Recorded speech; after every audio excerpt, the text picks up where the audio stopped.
na série. Nós essa é a terceira mensagem da série, hoje é o terceiro domingo. O tema é Redescobrindo o Caminho, a Igreja no Desafio Cotidiano. Por que isso? Quando nós falamos de igreja, nós não estamos falando da instituição, mas estamos falando dessa coisa bonita, que é o grupo de pessoas que Jesus Cristo chamou. Pessoas a quem Cristo resgatou. Jesus foi nos buscar. Quando nós estávamos, qualquer que seja a nossa história, qualquer que seja a nossa experiência, Jesus foi ao nosso encontro. Falou ao nosso coração e disse assim: você é meu, você é minha, você faz parte do povo que eu estou montando. Você faz parte do projeto que eu tenho para criar um povo, para que esse povo seja bênção para outras pessoas, para que esse povo cresça e o meu nome seja honrado na terra. Então, essa é a experiência de cada pessoa que foi chamada por Cristo, que é a igreja. Cada pessoa é parte da igreja de Cristo. Cada pessoa que se encontrou com Cristo, ou que foi encontrada por Cristo, melhor dizendo, é igreja. Por isso, esse tema é a igreja no desafio cotidiano, redescobrindo o caminho que a gente deve andar, o caminho que Cristo construiu para nós. E como vivermos estas realidades centrais do caminho no nosso dia a dia. Por que falamos disso? Porque cada um desses 4 pontos, é claro, há muitos outros temas ao longo do caminho, muitos outros temas na vida cristã que podem ser vistos como importantes, mas esses 4 aspectos foram escolhidos como 4 aspectos centrais para que a gente possa revisitar esses pontos que vão definir a nossa vida como seguidores e seguidoras de Jesus, como pessoas que são a igreja de Jesus vivendo nesse mundo agora, no mundo em que nós estamos, na sociedade onde cada um de nós está inserido. Então, nessa série, volta por favor, Matheus, ainda não, você para frente ainda não. Então, nessa série, nós começamos a primeira mensagem, nós falamos de identidade. Por que identidade é um aspecto importante?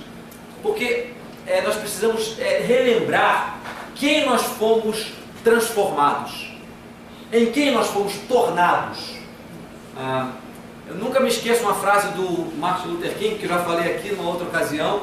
Ele disse assim: nós não somos o que gostaríamos de ser, mas certamente nós não somos os mesmos que éramos. Deus em Cristo nos deu uma nova identidade. Algumas coisas nós destacamos na primeira mensagem, quando nós lembramos, por exemplo, que nós só conseguimos descobrir adequadamente, entender bem quem nós somos em Cristo, quem nós somos espiritualmente, se nós nos dispusermos a estar perto dele. Não adianta simplesmente fazer parte de uma igreja, vir à igreja, para se achar realmente, para entender o que é ser um cristão, o que é ser uma cristã. Não é indo na igreja que a gente aprende isto. É claro que na igreja é muito importante. As escrituras nos ensinam a nos congregar, mas não é frequentando uma igreja que a gente aprende isso. A gente aprende quem a gente se aproximando de Cristo pessoalmente e construir essa convicção de que Ele está presente na nossa vida e que nós podemos andar próximos dele, estar próximos dele. E também nessa primeira mensagem nós lembramos 2 aspectos muito importantes, que é o fato de que nós não precisamos ficar tão preocupados conosco quando a gente descobre quem nós somos em Cristo, que Ele nos chamou, Ele nos escolheu. Não fomos nós que escolhemos, Ele nos escolheu pelo nome, nos conhece pessoalmente. Nós podemos parar de nos preocupar excessivamente com a gente e entender o que Ele disse para os seus. Disse naquela época e diz para a gente hoje: olha, vocês pertencem a mim e eu estou dando vocês de presente para o mundo. Vocês são o meu presente para o mundo. Eu chamei você, me tirei do mundo para que você seja meu, seja minha, mas para que você seja o meu presente para o mundo, para falar para as pessoas que eu faço isso com as pessoas, que eu chamo as pessoas para estarem perto de mim. Essa é a nossa identidade. Nós somos transformados, nós podemos andar com Cristo, somos dele, não precisamos nos preocupar excessivamente com a gente, precisamos lembrar, nós somos o presente de Deus para o mundo. Nós vamos levar Cristo para o mundo. Na segunda mensagem, no mês passado, falamos sobre comunidade. As pessoas que Deus separa, que Deus escolhe individualmente, Ele não apenas dá uma nova identidade, como as inclui num grupo muito plural, muito heterogêneo. A igreja, ela é, por essência, um grupo heterogêneo. E esse foi o ponto que nós frisamos bastante. Igreja é essa coisa, assim, bem misturada, em que pessoas com histórias diferentes, com origens diferentes, com características diferentes, foram alcançados por Cristo e percebem: Ele me chamou, assim como chamou o meu irmão, assim como chamou a minha irmã. E a gente vive procurando se respeitar, aprendendo a se amar, aprendendo a caminhar juntos, como diferentes, não exigindo que a gente seja igual, que todas as pessoas sejam iguais, mas entender que cada um de nós está numa etapa da nossa caminhada, cada um de nós está num momento da sua vida com Deus, na sua caminhada com Cristo. Mas uma coisa é certa: a nossa vida como comunidade, como pessoas e como comunidade, não pode ser regida pelo senso comum, por aquilo que a gente aprende na sociedade. Foi o que nós vimos no domingo passado, quando lembramos da igreja de Antioquia, que eles foram dirigidos pelo Espírito Santo para fazer uma coisa totalmente fora da lógica, que era mandar os seus melhores líderes para trabalho missionário, para fora da igreja, vamos dizer assim. E aí, nesse exemplo, nós vemos que o Espírito Santo tem uma maneira diferente de conduzir as coisas. Portanto, a minha vida, a sua vida individual e a nossa vida como comunidade, a gente precisa aprender que os nossos valores, os nossos princípios e a nossa lógica não é a lógica da sociedade, é a lógica do Espírito Santo. E aí, a pergunta que eu deixei, uma das perguntas que eu deixei no domingo passado, para a gente refletir, é se nós estamos dispostos, se você está disposto, foi a reflexão da semana, se você está disposta a deixar conduzir a sua vida por essa maneira meio ilógica do Espírito Santo. Ora, quando a gente fala ilógica, a gente não está falando necessariamente excêntrica, mas a gente está lembrando de que há muitas circunstâncias em que nós vamos ter que fazer a escolha diferente do que normalmente se faz na sociedade. Como comunidade, andar de forma diferente. Amo demais aquela palavra de Jesus para os seus discípulos, que quando eles estavam discutindo quem é que era o maior, lembra-se disso? Quem era o maior entre eles, quem é que ia ficar à direita, à esquerda, quem é que ia mandar. E aí Jesus ouviu, olhou assim para ele e disse assim: olha, na sociedade normalmente manda quem pode e obedece quem tem juízo, Mas entre vocês não é assim. O maior é aquele que serve com mais humildade. Isso é uma lógica invertida. E é assim que a gente vive. As lógicas do Espírito não são as lógicas da sociedade. E aí eu e você somos desafiados a responder a seguinte pergunta: você se identifica como parte da comunidade de Jesus? Como é que você anda? Qual a lógica que você usa para tomar as suas decisões? Essa foi uma das reflexões do domingo passado. Hoje, nós estamos falando de um novo tema. O tema desse... Eu acho que isso aqui está contra mim. Obrigado. Vou contar com você, Mateus, viu? O tema de hoje é esse: transformação. Você viu na vinheta. E esse tema da transformação é muito importante, porque esse é o grande diferencial do caminho. O que Cristo faz por nós, o que Cristo faz por mim, por você, é construir uma maneira nova de caminharmos, uma maneira nova de sermos, de vivermos. E aí então eu quero começar a pedir que você pegue sua Bíblia e abra o texto que vai ser a nossa reflexão. Qual o texto? João 3, versículo de 1 a 8, uma passagem muito conhecida. Escolhi essa passagem, nós vamos ver duas passagens. Esta talvez seja a passagem mais direta. Palavras do próprio Senhor Jesus a respeito de como é central esse processo de transformação. Vamos ler essa passagem. Vamos fazer essa leitura alternando. Você já abriu sua Bíblia, ou o seu aplicativo, ou a Bíblia, o livro, ou no seu celular, ou no seu tablet. Então vamos alternar a leitura. Eu vou pedir que os rapazes leiam comigo os versículos ímpares e as meninas leiam os versículos pares. Certo?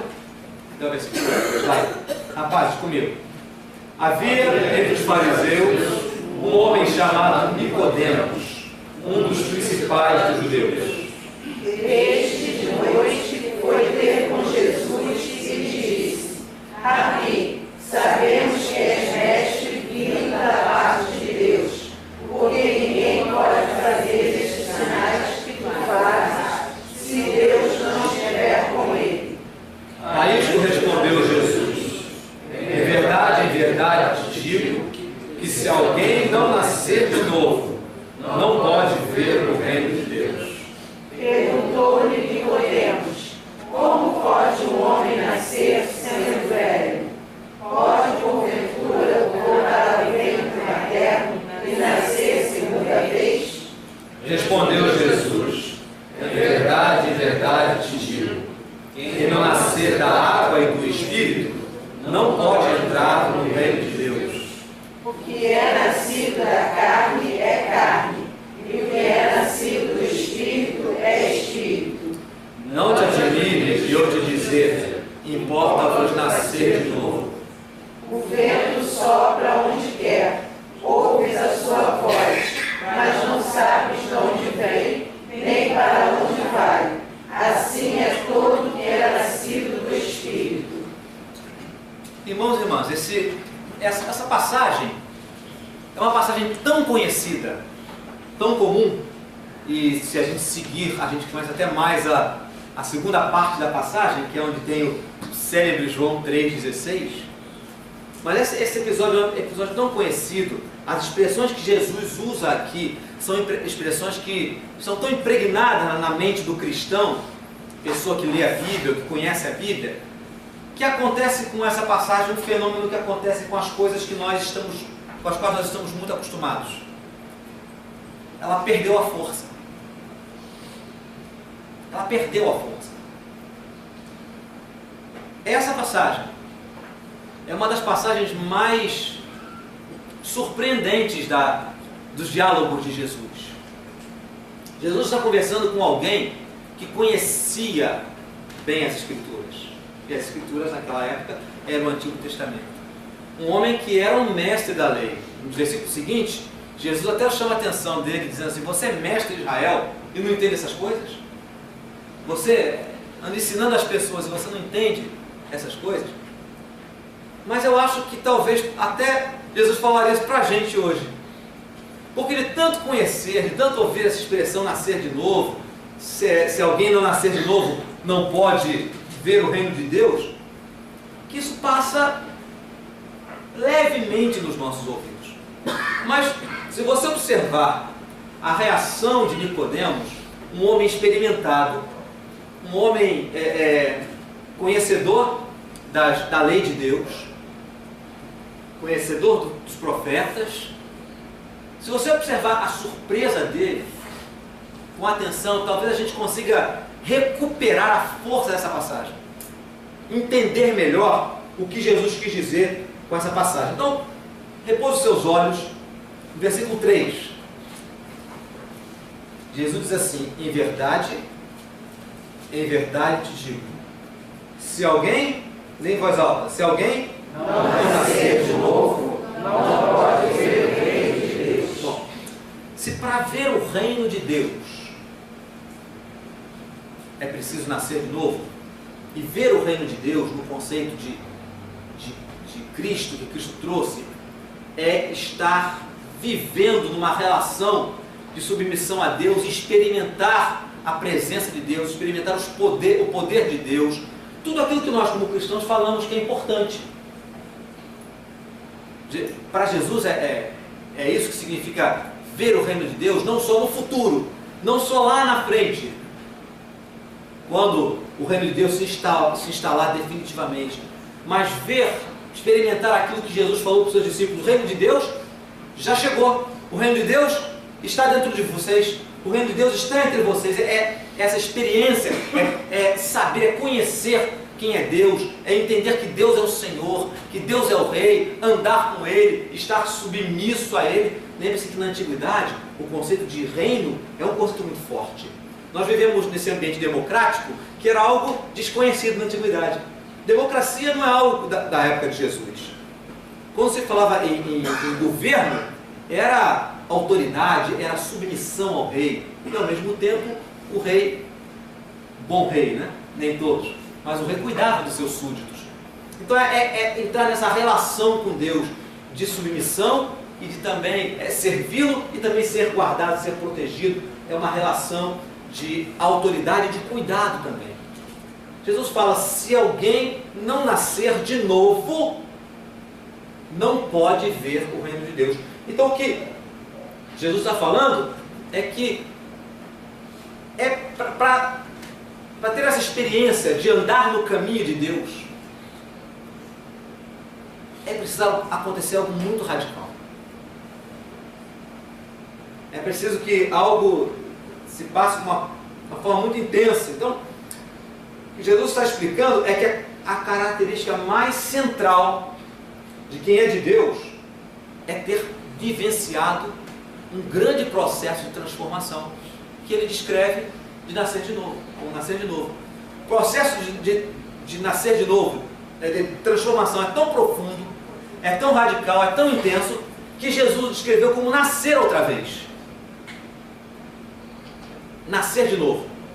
Se alguém não nascer de novo, não pode ver o reino de Deus. Perceba a surpresa de Nicodemos quando ouviu essa expressão de Jesus. Qual foi a surpresa dele? Ele arregalou os olhos e disse assim, como é que é esse negócio de nascer de novo? Pode um homem velho como eu voltar ao ventre da mãe e nascer outra vez? Surpreendeu Nicodemos, porque a expressão de Jesus era tão inovadora e era tão profunda que ele entendeu literalmente. Mas, queridos, será que a gente perdeu esse conceito do que significa nascer outra vez? Nascer outra vez. Aplique isso para você, não espiritualmente. Vamos tentar pensar com a cabeça limitada de Nicodemos. A metáfora que Jesus usa é: você deixa de ser quem você é, volta a ser um embrião, um feto, nasce de novo como um bebê. É esse o significado de nascer de novo. É começar do zero, é iniciar, começar outra vez. Essa é a descrição que Jesus faz do que é nascer de novo. Veja só, começar do zero com uma vida diferente da que eu tinha antes. Por isso eu falo para você que a palavra de Jesus é a respeito de transformação. Eu e você somos pessoas que já temos algumas experiências de vida. Mas o que Jesus diz é o seguinte: encontrou-se comigo, para tudo. Volta do zero, formata a máquina, né? Como a gente diz em informática. Formata tudo. Zerou. E começa de novo a sua vida. Gente, não existe transformação mais radical. Não existe descrição de transformação mais profunda do que dizer que alguém está nascendo outra vez.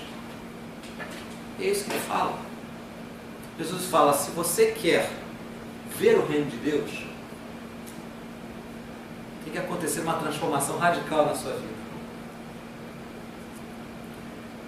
Isso surpreendeu tanto a Nicodemos que Jesus teve que descrever como é que isso acontece. Nicodemos falou, voltando ao ventre da minha mãe, a barriga da minha mãe, ele fala assim: não, Nicodemos, você não está entendendo bem a história. O que é nascido da carne é carne, o que é nascido do espírito é espírito. Se alguém não nascer da água e do espírito, não pode ver o reino de Deus. É preciso uma transformação radical na sua vida. O encontro com o rei, olha bem, o encontro com o rei provoca um novo nascimento. É assim que Jesus descreve esse processo de transformação para aqueles que se encontram com ele. É curioso que a história de Nicodemos não diz qual foi o resultado dessa conversa na experiência de Nicodemos. Mas certamente isso que Jesus falou que era necessário acontecer com Nicodemos, aconteceu com várias pessoas ao redor do mundo ao longo da história. Se encontraram com Cristo. E a mesma coisa Cristo falou para essas pessoas. Preciso nascer outra vez. Ao se encontrar comigo, você quer conhecer o reino de Deus? Ao se encontrar comigo, esse encontro é um encontro para transformação. Não é um encontro para religião. Esse encontro não é um encontro para entretenimento espiritual. Esse não é um encontro para encontrar os amigos. Esse encontro comigo é para nascer outra vez. É para zerar a sua vida, os seus conceitos e reconstruir a sua vida de uma maneira nova, de uma forma diferente.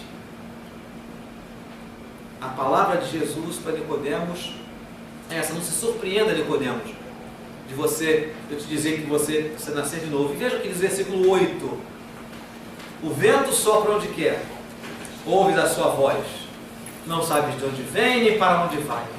Assim é todo aquele que é nascido do Espírito. Jesus conclui a explicação, termina a explicação dizendo: olha, a vida de quem nasceu de novo, aquele que é nascido do Espírito, ela é dirigida por um poder novo. Ela é dirigida por um poder inovador. É dirigida pelo Espírito. Essa é uma marca distintiva. Quem nasceu de novo tem a sua vida conduzida pelo Espírito. Assim como o vento sopra onde quer, você não sabe de onde vem, para onde ele vai, assim é aquele que é nascido do Espírito. Ou seja, aquelas pessoas que nasceram de novo são dirigidas na sua vida por aquilo que o Espírito Santo quer. Aí voltamos àquele conceito da lógica. Lembram-se de que a vida do cristão não é dirigida por uma lógica, é dirigida pelo Espírito. Nem sempre o Espírito sopra na direção que a gente espera, mas é Ele que conduz. Ele diz: assim é aquele que é nascido do Espírito. Nascer de novo é um processo de transformação essencial para a vida de quem se encontrou com Cristo. Eu comecei pela palavra de Jesus, porque é ali que tudo é gerado. É naquilo que Jesus está trazendo que tudo é gerado. Ele disse para Nicodemos e diz para mim e para você também. Para ver o reino de Deus, o fundamental é nascer de novo. Nascer de novo é estar aberto para ser transformado. Isso aconteceu na vida dos cristãos, como falei para você, ao longo da história. E cerca de uns 30 anos depois, mais ou menos, uma outra pessoa vai falar sobre isto de uma forma diferente. Agora para pessoas que já conheciam a Cristo. Nesse contexto que nós acabamos de ler, que é o texto do encontro de Jesus com Nicodemos, Jesus apresenta essa revelação do que é se encontrar com Ele, do que é ver o reino de Deus, do que é necessário, como nascer de novo, uma pessoa que não tinha conhecimento dele. Mas cerca de 30 anos depois, o apóstolo Paulo vai falar sobre esse mesmo assunto para um grupo de cristãos como nós. Ele vai escrever para um grupo de cristãos como nós. E nós vamos ver passagem de Filipenses, capítulo 1. Abre sua Bíblia. Embora o primeiro versículo esteja projetado, nós vamos ler alguns outros versículos. Filipenses capítulo 1, versículo 6. O 6 você pode ler aqui na tela. Paulo diz assim para os filipenses. Vamos ler juntos? Estou plenamente certo de que aquele que começou a boa obra em vós há de completá-la até o dia de Cristo Jesus. Até o dia, né?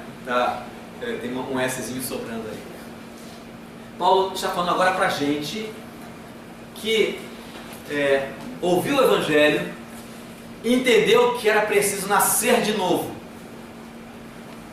passar por esse processo de transformação profunda, radical, de mudança de padrão de vida, de referência de vida.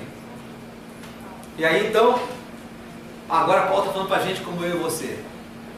Ele diz uma coisa muito interessante, ele diz, eu estou certo de que Deus começou a boa obra em vocês.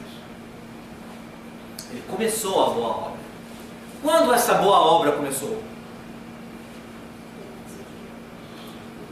Quando aconteceu aquilo que Jesus falou que era preciso acontecer. Quando nós nascemos de novo. Quando nós nos encontramos espiritualmente com Cristo e dissemos, Senhor, zerando a minha vida, formatando o meu HD, começando de novo. Começando a minha vida agora debaixo do teu comando. O teu Espírito mandar, eu vou me deixar conduzir. E aí, as coisas começaram. E é assim que as coisas começam. Mas a obra só começou. A boa obra só começou. Então, o ato do nascimento é o pontapé inicial da transformação. A transformação é radical, porque nós deixamos de ser quem fomos, passamos a ser novas pessoas, gente nascida de novo. Mas assim como um bebê recém-nascido, a obra só começou. A obra só iniciou. E Paulo diz, olha, há um processo longo a ser caminhado, mas eu quero lhes dizer uma coisa. Deus começou a boa obra. Ele vai completar. Então, entre o começar e o completar, há uma jornada a ser feita. Há um processo de transformação a ser feito. E aí, então, ele descreve, nos versículos seguintes, ele descreve como esse processo acontece na vida do cristão, com a linguagem dele, do apóstolo Paulo. E esse processo é descrito a partir do versículo 9, quando ele diz que está orando pelos filipenses. Ele diz assim, olha, eu olho para vocês, vejo que Deus começou uma obra maravilhosa na vida de vocês. Ele deu para vocês uma vida nova. Ele fez com que você nascesse de novo. Mas Ele vai dar continuidade a esse trabalho. Eu estou orando para que Ele desenvolva esse processo na sua vida. Ele começa dizendo no versículo 9, diz assim, e também eu faço essa oração, que o vosso amor aumente mais e mais em pleno conhecimento e toda a percepção. O que Paulo está falando é que a obra de Deus, essa transformação cotidiana, acontece quando nós temos os nossos afetos mudados.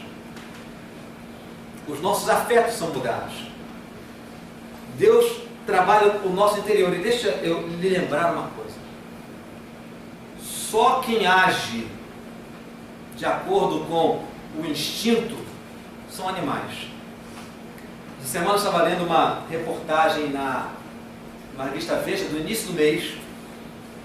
É um cientista falando sobre o autocontrole. Ele falando sobre o que faz com que a gente perca a paciência com facilidade.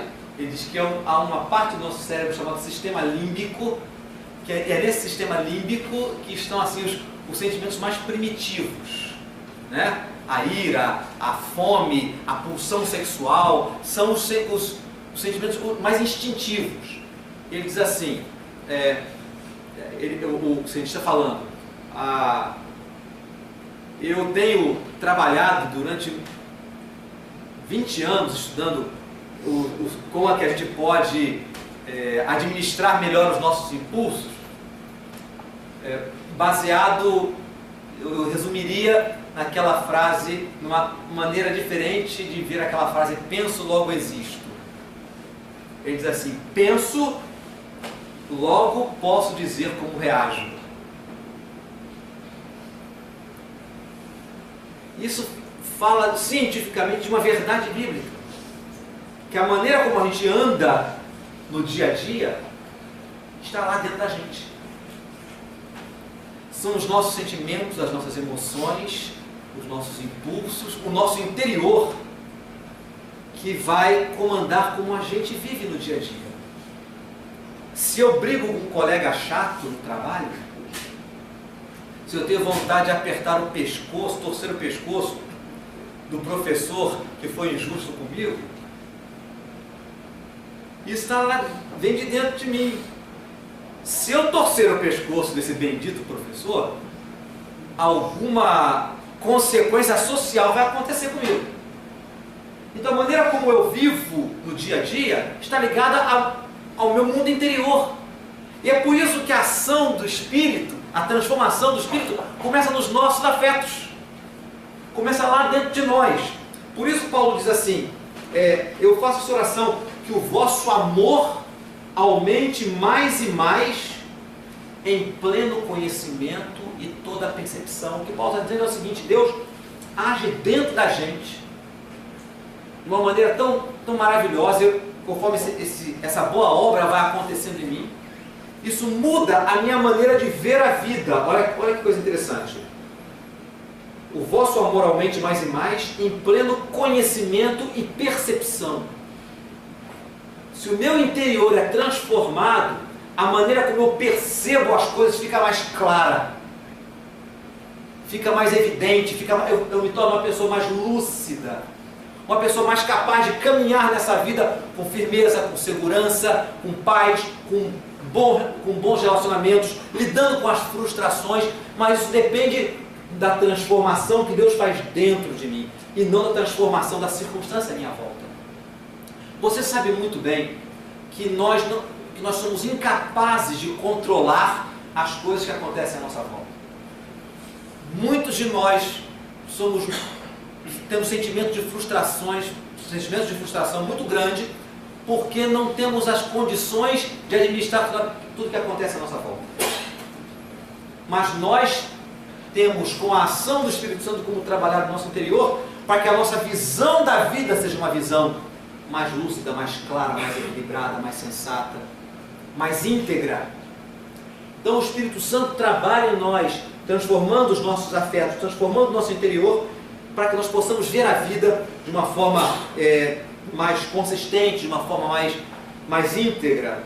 E ele continua dizendo, no versículo 10, ele diz: para provardes as coisas excelentes e serem sinceros e inculpáveis para o dia de Cristo.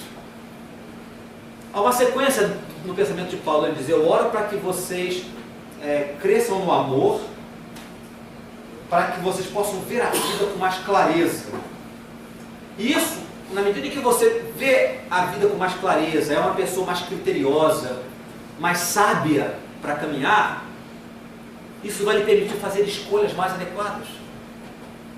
As decisões que você toma serão decisões mais equilibradas, aquilo que estamos chamando de escolhas divinas, escolhas novas. Novas porque não são as escolhas que normalmente são feitas no dia a dia. Por isso eu tenho repetido muito aqui, você tem ouvido isso bastante, não só aqui, mas certamente de outros pregadores, que cristãos, gente que se encontrou com Cristo, tem uma caminhada nova.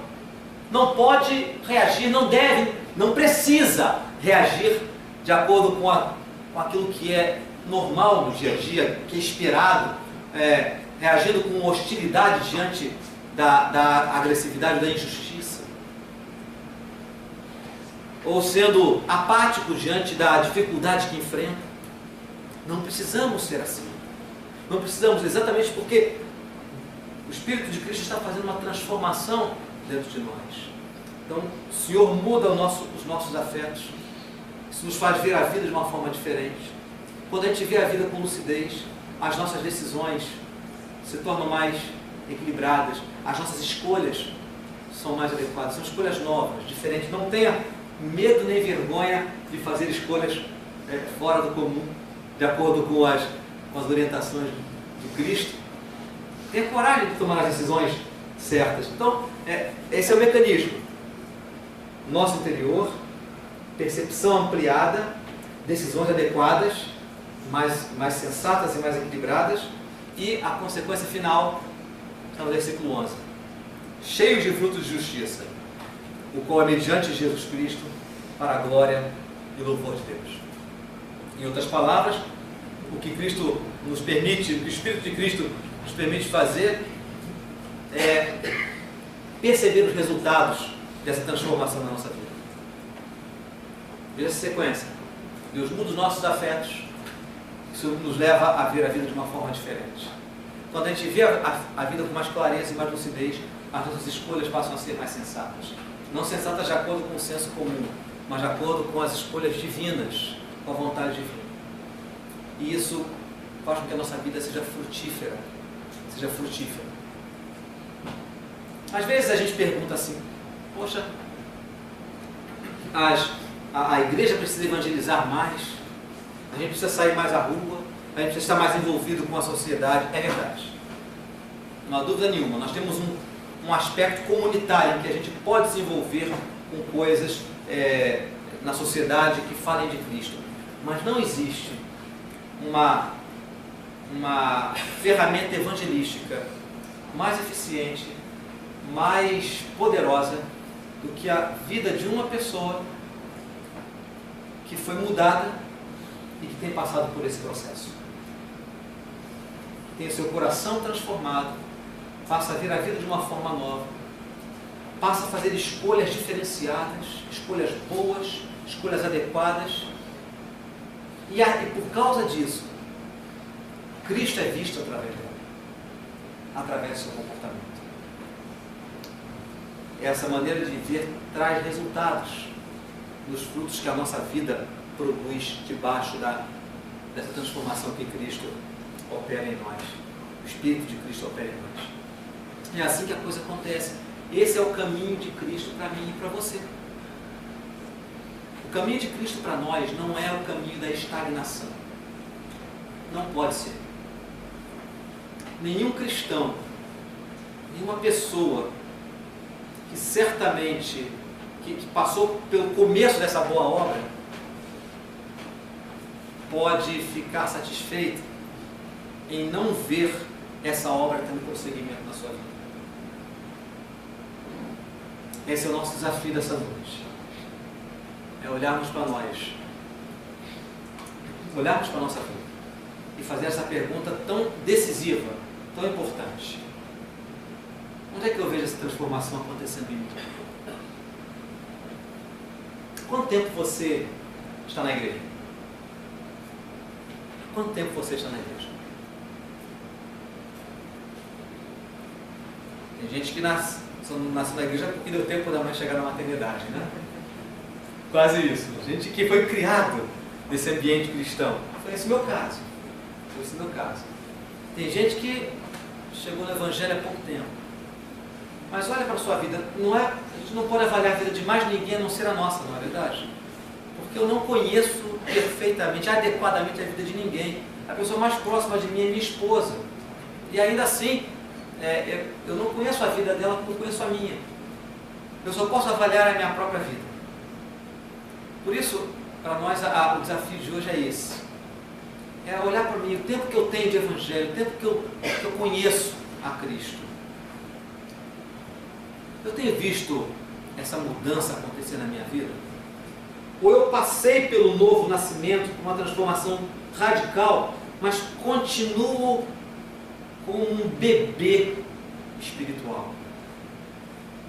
Continuo reagindo muito parecido com as pessoas que não conhecem a Cristo? Eu tenho experimentado essa transformação em mim? Só você pode responder isso diante do Senhor, conversando com Ele e dizendo: Senhor, obrigado pelo que o Senhor já fez na minha vida, o Senhor trabalhou nessa e nessa área. Você pode olhar na sua vida pontos em que o Espírito Santo tem trabalhado? Olha um pouquinho para trás. Eu costumo dizer para as pessoas com quem eu converso, faço aconselhamento, que a melhor maneira da gente se entender espiritualmente é a gente pensar em quem nós éramos há 6 meses, 1 ano atrás. é fazer dar um foco em algum aspecto da nossa vida, geralmente aspectos mais complexos, mais difíceis, que a gente tem mais dificuldade de lidar.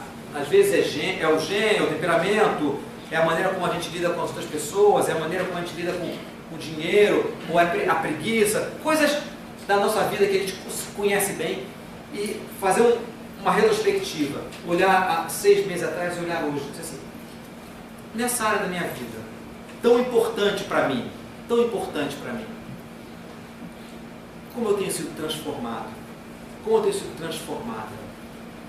É bem provável que a boa obra ainda não tenha se concluído, porque para mim ainda não chegou o dia de Cristo Jesus, né? Estou vivo aqui, Jesus não voltou e estamos vivos, então para nós ainda não chegou o dia de Cristo Jesus.